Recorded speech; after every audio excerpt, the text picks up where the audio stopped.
عورتوں میں صبر بھی کم ہوتا ہے، حوصلہ بھی کم ہوتا ہے، اللہ نے انہیں عقل بھی کم دی ہوتی ہے، اس کی حکمت کا تقاضا ہے۔ اور پھر جو بی بی امیر ہو وہ کبھی غریب ہو جائے تو اس کے لیے جینا مشکل ہو جاتا ہے۔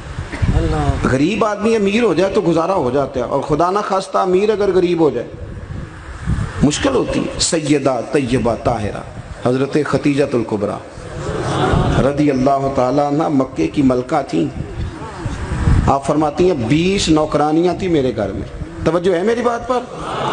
یہ آگے آگے والوں کو سمجھ آ رہی ہے، کوئی ہاں نہ کر رہے ہیں، پیچھے والے تو بالکل گمسم ہیں۔ بھائی دوستو توجہ کرنا میری بات پر۔ مکے کی ملکہ 20 عورتیں کام کرنے والی، فرماتی ہیں کبھی پانی کا گلاس بھی اٹھ کے نہیں پیا تھا۔ اللہ۔ پھر اسی بی بی نے حضور کی غلامی اختیار کی، پھر کلمہ پڑھا۔ ظہر کے وقت ابن اسحاق کہتے ہیں ظہر کے وقت انہوں نے اپنا مال حضور کے قدموں میں سارا پیش کر دیا۔ عصر سے پہلے پہلے میرے نبی نے ہر چیز اللہ کے رستے میں تقسیم کر دی۔ جس کی 20 کنیزائیں تھیں، پڑھو کنز الاموال، یہ حدیث اختلاف روایات کے ساتھ بخاری میں بھی موجود ہے۔ حضرت ابو ہریرہ رضی اللہ تعالیٰ عنہ فرماتے ہیں کہ سیدہ طیبہ طاہرہ حضرت ختیجہ الکبریٰ کے بارے میں محبوب نے فرمایا کہ ختیجہ میرے لیے کھانا پکا کے باورچی خانے سے نکلی، خود حضرت ختیجہ کپڑوں پہ پیوند لگے، خود چولہا جلایا، خود چولہا جلایا۔ اور وہ بی بی جس کے پاس ہر گھنٹے کے بعد نیا سوٹ تیار پڑا ہوتا تھا، اس کے کپڑوں کو پیوند لگے۔ جیم جان دا کچھ وسا نہیں، جان یار نو دے تشاد ہو جا، اس سے دل دے ہیں فساد سارے، دل دلبر نو دے تے آزاد ہو جا، جو رکھے آباد تے رو وسدا، تے جدوں کرے برباد برباد ہو جا۔ جدوں کرے برباد، ہاں پھر برباد بھی ہو۔ صرف سکھ لینے کے لیے نہ ہو، وَلَنَبْلُوَنَّكُمْ بِشَيْءٍ مِّنَ الْخَوْفِ وَالْجُوعِ وَنَقْصٍ مِّنَ الْأَمْوَالِ وَالْأَنفُسِ وَالثَّمَرَاتِ۔ یہ تو شہادت گاہ الفت میں قدم رکھنا ہے۔ لوگ آسان سمجھتے ہیں مسلمان ہونا۔ حضرت ختیجہ کھانا پکا کے نکلی، کپڑوں پہ پیوند لگے ہوئے، اور سادے سے برتن میں جب کھانا لے کے آئی نا، حضور کے سامنے کھانا رکھا تو اللہ کے رسول علیہ السلام غور سے سیدہ ختیجہ کو دیکھنے لگے، غور سے دیکھنے لگے۔ حضور کیا دیکھ رہے ہیں؟ تو محبوب فرمانے لگے ختیجہ تیرے آنے سے پہلے پہلے جبریل امین آ گئے۔ ہر واقع کہہ رہے ہیں یا رسول اللہ ختیجہ کھانا لے کے آ رہی ہے، اور رب فرماتا ہے جب ختیجہ کھانا لے کے آئے تو اسے اس کے رب کا سلام کہہ دینا، اسے اس کے رب کا۔ ہاں بھائی جب قربانی آپ دیتے ہیں، قربانی اس وقت جو اعزاز ہوتا ہے وہ بدل جاتا ہے۔ حضرت ختیجہ نے قربانی دی، نبی پاک کی 4 بیٹیوں نے قربانی دی۔ حضور کی کتنی بیٹیاں؟ بول کے بتاؤ، بول کے جی۔ یہاں بڑے دس دے کیوں نہیں جی، کنیاں نے؟ اللہ آپ کو خوش رکھے۔ 4 بیٹیاں حضور کی۔ یہاں بڑے بڑے لوگ، اب نہ لوگ عمروں کا حساب کرنے لگ گئے۔ مجھے ایک صاحب کہنے لگا جی ایک بندہ کہہ رہا ہے عمر اتنی بنتی ہے تو اتنی بنتی ہے تو 4 کیسے ہو گئی؟ میں نے کہا دین کاؤنٹنگ سے نہیں ہوتا، دین اللہ رسول کے فرمان کا نام ہے۔ وہ کاؤنٹ کرنے سے دین نہیں بنتا بھائی۔ خود رسول کریم نے فرمایا یہ میری بیٹیاں۔ کب؟ حضور کی ایک صاحبزادی حضرت عثمان غنی کے نکاح میں تھی، انتقال کر گئی، نبی پاک نے دوسری کا نکاح کیا تو صحابہ نے عرض کی حضور بڑے خوش نصیب ہیں، عثمان کو آپ نے دوسری بھی دے دی۔ تو حضور نے فرمایا یہ تو میری 2 بیٹیاں تھیں، میری، یہ تو میری 2 بیٹیاں تھیں، میری 40 بھی ہوتی تو ایک کے بعد دوسری انتقال کرتی رہتی، میں ساری عثمان غنی کے نکاح میں دے دیتا۔ نور کی سرکار سے پایا دوشالہ نور کا، ہو مبارک تجھ کو ذوالنورین جوڑا نور کا۔ تو نبی کریم علیہ السلام کی 4 بیٹیوں نے، پتہ ہے آپ کو 2 بیٹیاں ابو لہب کے 2 بیٹوں سے بیائی گئی تھی۔ وہ جتنا لوگ بلیک میل کر سکتے ہیں نا، ایک تکلیف ہوتی ہے جسمانی، ایک نفسیاتی ہوتی ہے، کسی کو تنگ کرنا، اذیت دینا، بچوں کی طرف سے، ماں باپ کی طرف سے، وہ جو نفسیاتی تکلیف ہوتی ہے وہ آدمی کو بڑا کمزور کر دیتا ہے۔ ابو لہب نے پیغام بھیجا کہ یہاں آپ دین کی تبلیغ چھوڑ دیں ورنہ بیٹیوں کو طلاق دے دی جائے گی۔ یہ جو دکھ ہوتے ہیں نا نفسیاتی ذہنی، یہ کرب ہوتے ہیں، یہ سہانے روح بنتے ہیں۔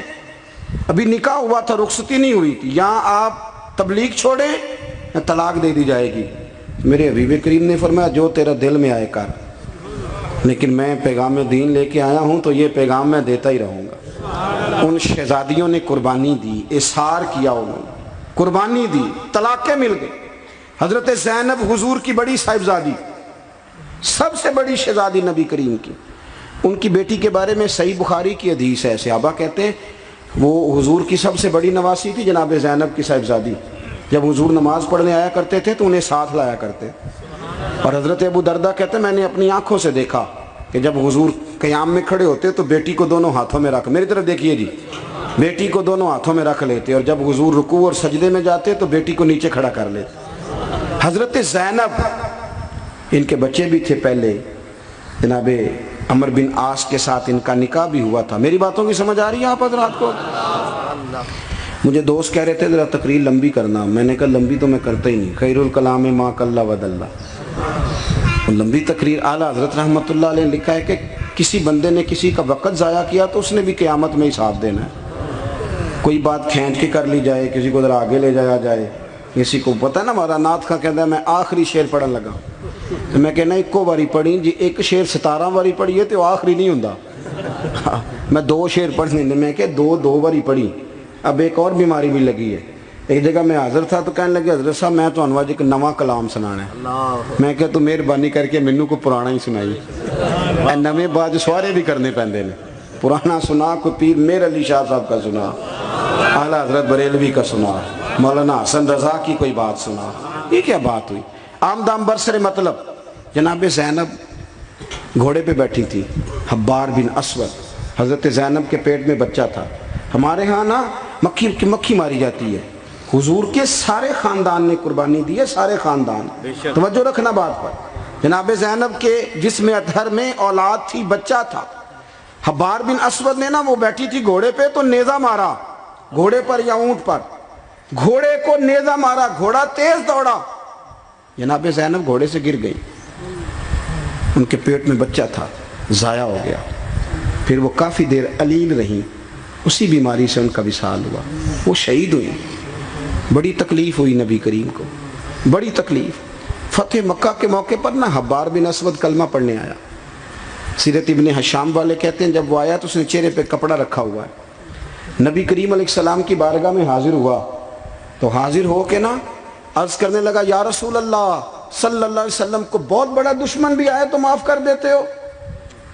حضور خاموش ہیں، گردن جھکی۔ پھر کہنے لگا بہت بڑا دشمن بھی آئے تو معاف کر دیتے ہو؟ حضور خاموش ہیں۔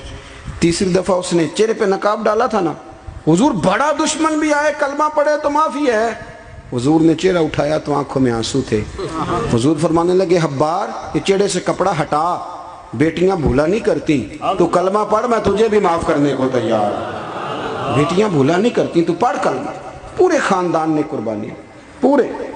حضرت سیدہ فاطمہ الزہرا سے کسی نے پوچھا تھا بی بی صاحبہ دین کے لیے سب سے پہلے آپ کو کب تکلیف اٹھانی پڑی؟ حضرت فاطمہ فرماتی میں چھوٹی سی تھی جب میری اماں وصال کر گئی، اور جب جناب ابو طالب وصال کر گئے تو مجھے کسی نے پہلے دن جب میں نے یہ تکلیف دیکھی اور صحیح کسی نے مجھے آ کے بتایا کہ فاطمہ نبی پاک علیہ السلام نا حرم کعبہ میں سجدے میں تھے، اونٹ کی اوجڑی بڑی وزنی ہوتی ہے، حضور سجدے میں تھے، ابو جہل نے 2 لوگوں سے کہا تو انہوں نے اونٹ کی اوجڑی لا کے نا نبی پاک کے سر پہ رکھ دی۔ حضور علیہ السلام ساری قوتوں کے مالک ہیں، لیکن بظاہر حضور سر اٹھاتے ہیں تو تکلیف ہوتی ہے۔ فاطمہ نہ ابو بکر صدیق مکے میں ہیں، نہ مولا علی موجود ہیں، تو آپ چلیں گی؟ بی بی صاحبہ کہتی ہے میں اس عمر میں چہرے پہ نقاب ڈال کے نکلی، اس عمر پہلے دن نکلی، اماں چلی گئیں، پہلے دن میں نکلی، اور جب میں حرم کعبہ میں گئی تو میں نے لوگوں کو اپنے باپ پر معاذ اللہ ہنستے ہوئے دیکھا۔ کہتی میں نے کھینچ کے اوجڑی حضور کی اتاری، نبی کریم نے میرا چہرہ دیکھا تو حضور رو پڑے۔ فاطمہ تو کیسے آئی؟ حضور مجھے اطلاع ملی۔ سیدہ پاک کہتی ہے میں نے حضور کو انگلی تھامی نبی پاک کی، اور میں حضور کو آب زمزم کے کنویں پہ لائی، نبی کریم بیٹھ گئے، میں نے پانی نکالا، حضور کی زلفوں کو دھویا، اور پھر میں نے کہا اللہ انہیں برباد کر دے جنہوں میرے بابا کو تکلیف دی ہے، انہیں برباد کر دے جنہوں تکلیف دی ہے میرے بابا۔ حضرت ابو ہریرہ فرمایا کرتے تھے جن کے لیے سیدہ نے اس دن دعا کی تھی وہ سارے بدر میں مارے گئے، سارے بدر میں قتل ہوئے، ایک ایک شخص نے تکلیف صحیح صاحب، ایک ایک شخص. آپ کو پتہ ہے منافقوں نے سیدہ عائشہ صدیقہ پہ الزام لگا دیا تھا، جاگ رہے ہو؟ سیدہ طیبہ طاہرہ حضرت عائشہ صدیقہ رضی اللہ تعالی عنہا، حضور فرماتے ہیں عائشہ تیرے ساتھ نکاح سے پہلے جبریل تیری شکل مجھے دکھا کے گئے تھے کہ محبوب رب اس کے ساتھ آپ کا نکاح کرے گا. اتنی پاک باز عورت، دین کا چوتھا حصہ حضرت عائشہ صدیقہ سے مروی ہے. حضرت عائشہ صدیقہ کی احادیث ہم نکال دیں، عورتوں کے مخصوص مسائل پر ہم قوم کو جو ہے وہ کسی طریقے سے قائل نہیں کر سکتے. ہم وہ پورا باب کو کیسے قوم کو دیں گے جو عورتوں سے متعلقہ ہے. لیکن آپ کو پتہ ہے منافقوں نے سیدہ عائشہ پہ الزام لگا دیا تھا. الزام تو 1 منٹ لگتا ہے. کسی شاعر نے کہا تھا کہ مخلوق پتہ کیا کرتی ہے، کعبے کے اندر سے مٹی لے کے بت بنا کے اللہ کا شریک بنا دیتی ہے معاذ. اور وہ کہنے لگا تم اپنے الزام کو کیا الزام سمجھتے ہو؟ لوگ تو جناب مریم پہ بھی الزام لگا دیتے تھے کہ تو یہ بچہ کہاں سے لے آئی ہے. کہنے لگا مخلوق تو فنکار ہے اس درجہ کے پل بھر میں، سنگے در کعبہ سے بھی اصنام تراشے. تم کون ہو، کیا چیز ہے داغ کبابی، لوگوں نے تو مریم پہ بھی الزام تراشے. حضرت عائشہ پر الزام لگا. اور آپ کو پتہ ہے کہ مہینہ بیمار نہیں حضرت عائشہ. نبی کریم کی آنکھوں میں اتنے آنسو آئے کہ مولا علی کہتے ہیں داڑھی بھر گئی نبی پاک کی، پر رب بڑا ہی مہربان ہے. مہینہ لگا. توجہ ہے میری بات؟